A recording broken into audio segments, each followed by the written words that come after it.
ဒီတစ်ပုတ်ကတော့1846ကနေ48ခုနှစ်ဒီနှစ်နှစ်ကြာဖြစ်ပွားခဲ့တဲ့အမေရိကန်နိုင်ငံနဲ့မက္ကဆီကိုတို့ရဲ့စစ်ပွဲဖြစ်ပါတယ်။ပြဿနာရဲ့မူလဇစ်မြစ်ကတော့1836ခုနှစ်မှာတက်ဆက်ပြည်နယ်ကမက္ကဆီကိုနိုင်ငံကနေခွဲထွက်ရာကနေစတင်ခဲ့တာပါ။ဒီလိုနဲ့စစ်ပွဲတွေအပြန်အလှန်ဖြစ်ကြပြီးတော့1845အရောက်မှာတော့တက်ဆက်ပြည်နယ်ကအမေရိကန်နဲ့ပေါင်းမှုဆုံးဖြတ်လိုက်ပါတယ်။မက္ကဆီကိုနိုင်ငံကတော့ဒီအချက်ကိုလုံးဝမကျေနပ်ဘဲနဲ့တက်ဆက်ကိုအပြင်းထန်ထိုးစစ်ဆင်ပါတယ်။အမေရိကန်အစိုးရကတော့ဒီပြည်နယ်ရဲ့3ချိုး2ချိုးသူတို့ယူမယ်ကျန်တဲ့အပိုင်းကိုတော့မက္ကဆီကိုပြန်ယူပါဆိုပြီးတော့ကမ်းလှမ်းပါတယ်ဒီအချက်ကိုလုံးဝလက်မခံနိုင်ဘူးတက်ဆက်ပြည်နယ်တစ်ခုလုံးကိုပြန်ပေးပါလို့တောင်းဆိုလိုက်တဲ့အတွက်ကြောင့်မလို့1846ခုနှစ်မှာတော့အမေရိကန်နဲ့မက္ကဆီကိုစစ်ပွဲကြီးစတင်လာပါတယ်ဒီပွဲမှာမက္ကဆီကိုနိုင်ငံရဲ့စစ်တပ်ကအကြီးအကျယ်ရှုံးနိမ့်သွားပြီးတော့သူ့ရဲ့နိုင်ငံပိုင်နယ်မြေအမြောက်များကိုလည်းအမေရိကန်ရဲ့သိမ်းယူခြင်းကိုခံလိုက်ရပါတယ်အဲ့ဒီနယ်မြေတွေကတော့လက်ရှိအမေရိကန်နိုင်ငံရဲ့ကယ်လီဖိုးနီးယား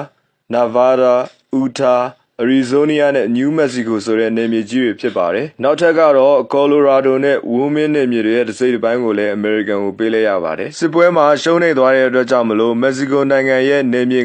55%ခန့်ကိုဆုံးရှုံးလိုက်ရပါတယ်။ဒါပေမဲ့စစ်ပွဲပြီးတဲ့အချိန်မှာအမေရိကန်ကမက္ကဆီကိုကိုနစ်နာကြေးအနေနဲ့ဒေါ်လာ15သန်းပေးခဲ့ပါတယ်။အဲ့ဒီအတွက်ကြောင့်မလို့ဒီစစ်ပွဲဟာနယ်မြေအယောင်းဝယ်လုပ်တဲ့ပွဲနဲ့တောင်ပိုတူသွားပါတယ်။အနည်းချုပ်ကြည့်လိုက်မယ်ဆိုရင်တော့ဒီနယ်မြေအားလုံးကိုအမေရိကန်ကဒေါ်လာ15သန်းနဲ့ဝယ်လိုက်ပြီဆိုတဲ့သဘောဖြစ်ပါတယ်။အဲ့ဒီအချိန်ကနေစပြီးတော့မက္ကဆီကိုနိုင်ငံကအမိုက်ကစပြတ်သက်မီးလောင်ဖြစ်ပြီးတော့နိုင်ငံရေးကလည်းပြိုလဲသွားပါတယ်အခုအချိန်ထိလည်းပြည်တွင်းရေးကမငြိမ်မသက်ဖြစ်နေပြီးတော့နိုင်ငံအတွင်းမှာလည်းလူဆိုးတခိုးမူရရစာကိုင်းတွေကအစိုးရကမနိုင်လောက်တဲ့အထိကိုအင်အားကြီးပါတယ်တခါတရံမှာမူရကိုင်းချင်းချင်းထိတွေ့မှုတွေဖြစ်နေပြီးတော့တိုက်ခိုက်တိုက်ဖြစ်မှုတွေရှိနေတဲ့အတွက်ကြောင့်မလို့စီးလုံးမှုပြုတ်ကွေးနေတဲ့နိုင်ငံလို့လည်းပြောလို့ရပါတယ်